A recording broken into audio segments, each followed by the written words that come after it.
I'm Matt. I'm Kerry. We are the Stagmer brothers of Baltimore Knife and Sword. We're going to be building some of your favorite weapons, and some weapons that you've never seen before. This is Man-at-Arms, Reforged. In Hellboy 2, The Golden Army, Prince Nuada throws his sword to Hellboy to use against him. So we're going to show you just what kind of damage that sword could really do. It's going to include skills from the entire team. There's some complicated pieces to really put this together. And in the words of Hellboy, world, here I come. So I'm going to cut a template. It's kind of important that we have a situation where Ilya, who's forging in that room, is able to make a blade that's going to match what Ferenc is doing in the machine shop. He's going to be making the masters that we're going to make molds from for the guard sections. So I'm just going to take the plasma, go over it real quick, cut this template out, and both guys can work from it, and they'll be making the same thing.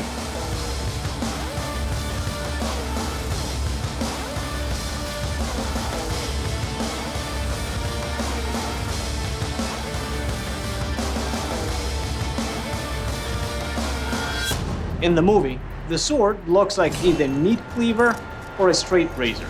To that end, I'm going to use the hot dog on a bun technique of assembling my blade. That is, I'm going to take this piece of 1045, make my very rough preform out of it, take this piece of W1 steel and insert it, which will become my edge. If you coat the high carbon steel in a medium carbon steel jacket, you have the optimum combination of excellent edge retention and a tough spine.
Doing these in cast metal, probably going to do them in bronze, I believe. So the first thing we're doing is putting some waxes together.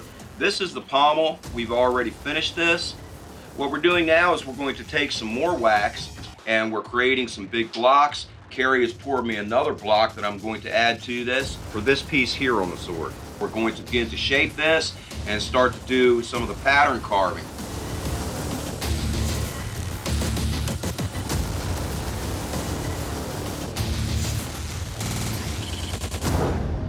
With the preform complete, Ilya is now going to start some of his beveling on the power hammer itself using a special die. Afterwards, he moves to the anvil and a hand hammer to finish up his work.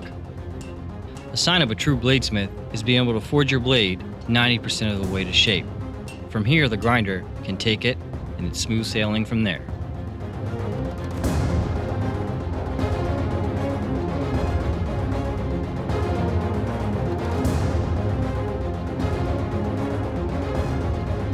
With the blade pretty much to shape, Ilya can now move on to forging in the gut hook. He's going to use a punch underneath the power hammer to start that slice, open it up a bit, and we'll do the rest in the grind.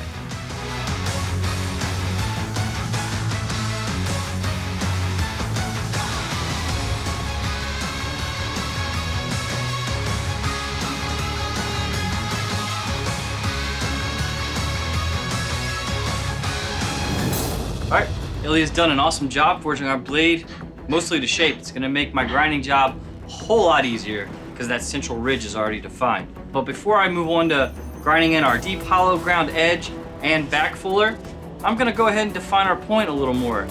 Then I'm gonna move to the vise with some hand tools and crisp the whole area up.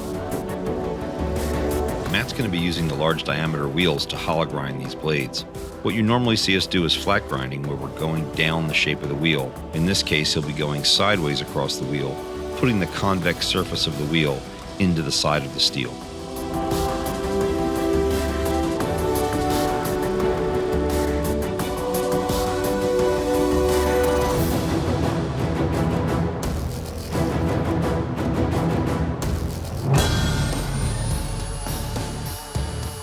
What we're doing is we're taking the Dremel tool and we're taking some of the larger pieces of the material out, starting to do the chain wraps and the patterns. Then I'll go in with the wax carving tools by hand and clean all these up.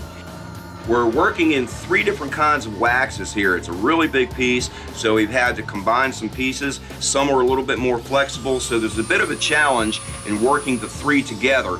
It's almost like that good humor popsicle. So once we get some areas carved in, we take the torch, we're gonna flash this off a little bit, and that'll really smooth that top surface out.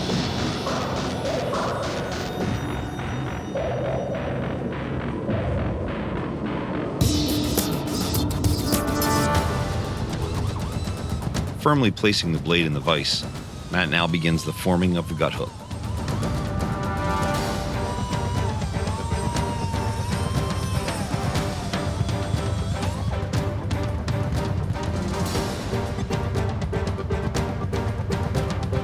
We're going to go ahead and hollow this out so it's a little more lightweight and pass it off to Lauren so she can get her casting done.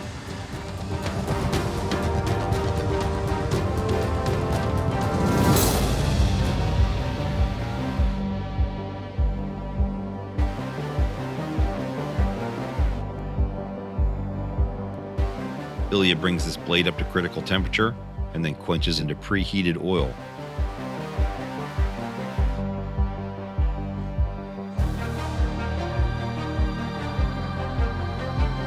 While this blade is still cooling, he has time to straighten it. He takes it over to the vise and makes sure that the entire blade is straight and true.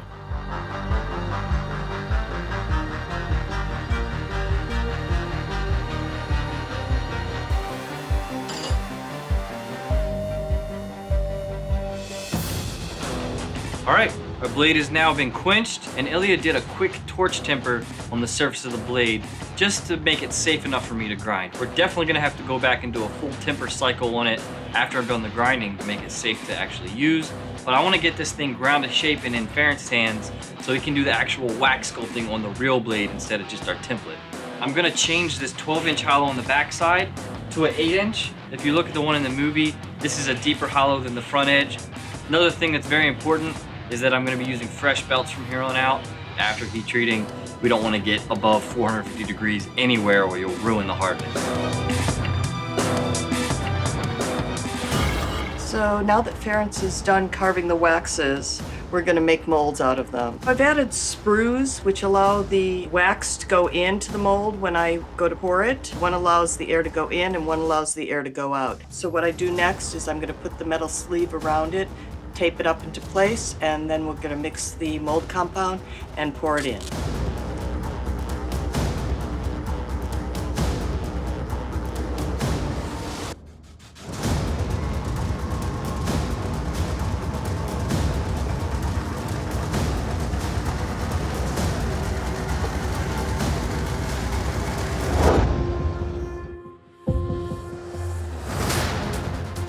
As Matt begins to polish this blade, he'll have to be careful. Since the entire piece is hollow ground, he's got to match those radiuses as he changes through each individual grit.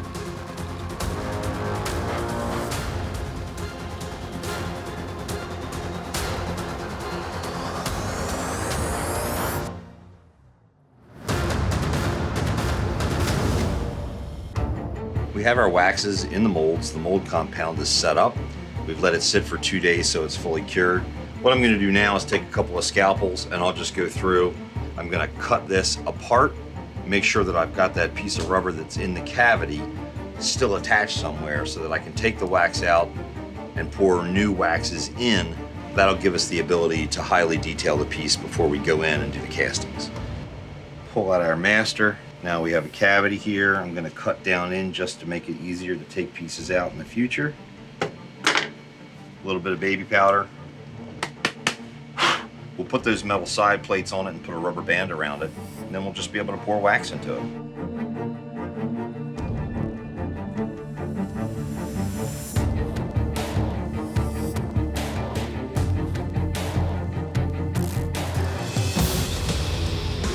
With large molds like this, we don't use an injector. We just simply heat up some wax in a pan and pour it down into the hole. I've also made sure in this mold that there's a vent for the air to escape.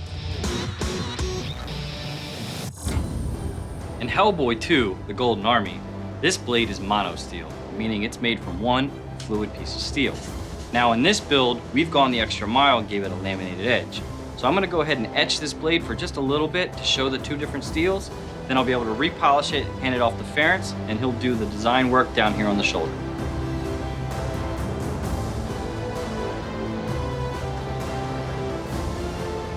All right, let's see what we got. The black is our hardened edge. You can see the white line is our actual weld line. And then we have some of the black bleeding into the softer steel. That's probably due to carbon migration during the forging, or possibly just a natural hormone that occurred because of the shape of the blade during heat treat. It looks fantastic. Just gonna leave it in here for a couple more minutes, polish it out, we'll be good to go.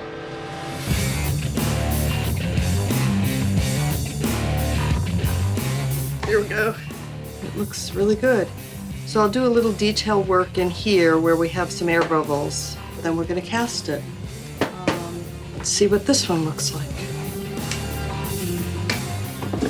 Again, I have to cut the sprues off.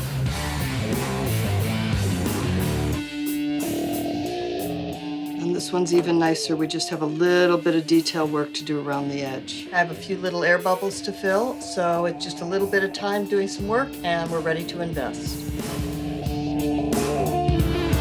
The process we use for transferring the artwork is I've taken a Sharpie, I've created a dark field. I'm using a waxless white transfer paper. So the texture in the steel and that just a little bit of texture in the Sharpie on top is giving me a mechanical bond for that tracing paper to bite onto. So when I do the tracing of the artwork, it's going to give me some good clean lines to follow. We're going to put this right on here and get started with the diamond engraving.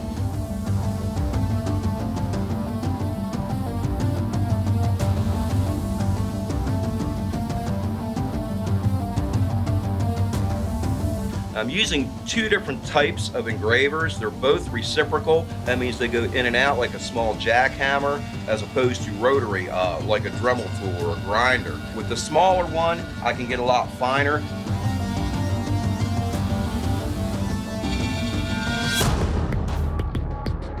Lauren now invests the waxes. This involves putting them inside of a steel casing that holds the plaster with silica in it that we refer to as investment. Then they'll go in the kiln and be burned out overnight before we can pour in the molten bronze. We're going to bring it to a rolling boil, which is the air coming out of the investment.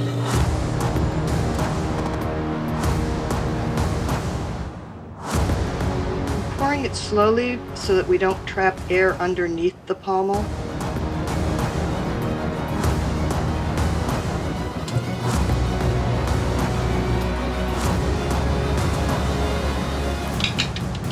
No air, so we're good. So the pommel for this sword is held on with a nut that screws down. It comes through the backside, has a little flare, it's looped over, it's got a hole through it. I'm going to make that directly in bronze rather than cast it. It'll be able to slide through the pommel, it'll attach to the tang of the sword and draw it up inside of the handle.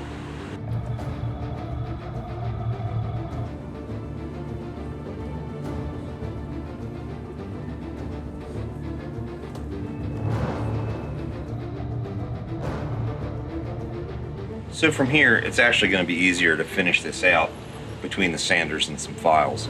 Since this ball not only has to be round, but then it has to have the sides ground flat and then a hole drilled through it, it'll just be much easier to deal with that freehand than it would be to set it up in another machine.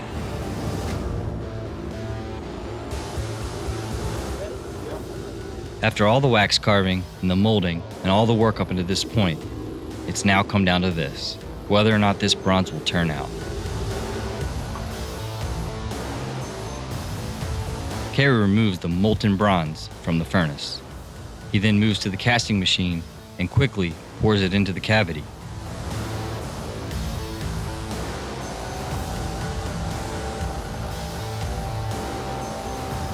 Now we just have to wait and see if it all turned out.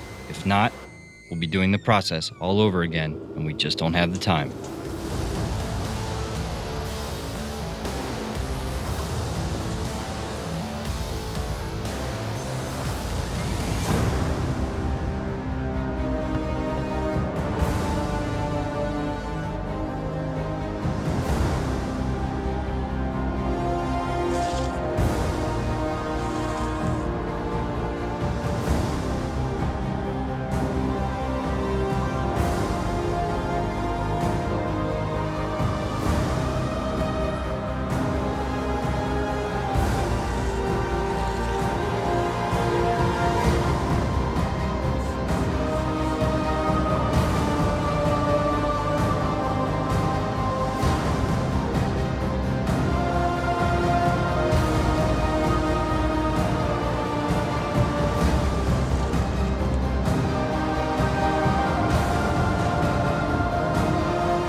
So as you can see here, Lauren has taken a steel handle brush and cleaned up some of the surface and removed some of the initial pieces of investment and scale from it.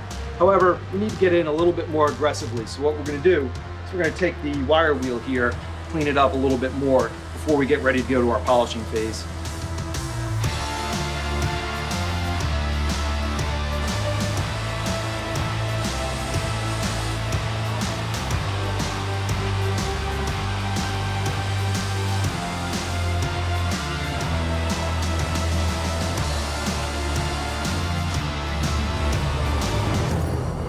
Ferenc is basically retracing the steps he did while carving in wax, but he's now doing it on the bronze to clean everything up and just give it that crisp look.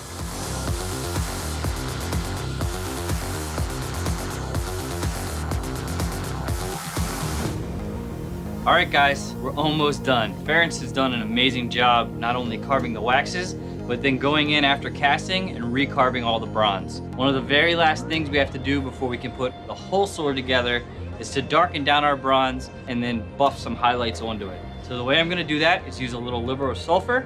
This is gel form. I'm just gonna rub it on with a Scotch-Brite pad. And one thing to remember is that water activates liver of sulfur. So after I rub it on, you'll see me pour some water on and repeat the process until it gets nice and dark. Then we'll just buff it to show some of those highlights. Stuff smells so bad.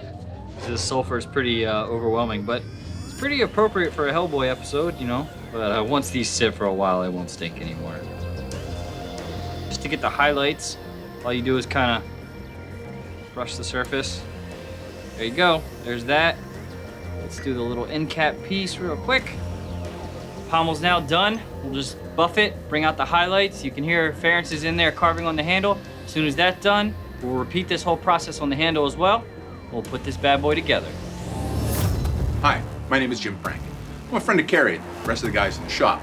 I've been called in to do a special wrap on the Hellboy sword.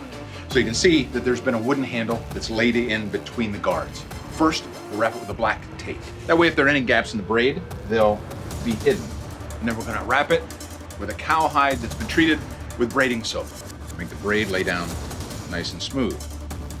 And this wrap is a double helix wrap, wrapped from both sides at the same time. One side passes over the other.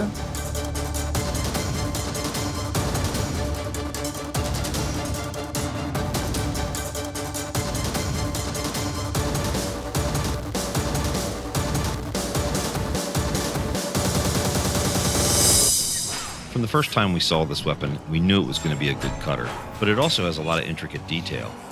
It's really nice to have Ferenc here. He's a big Hellboy fan. He was able to do this engraving and keep the feel of the movie in this entire build.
Click here to subscribe or click here to watch more episodes.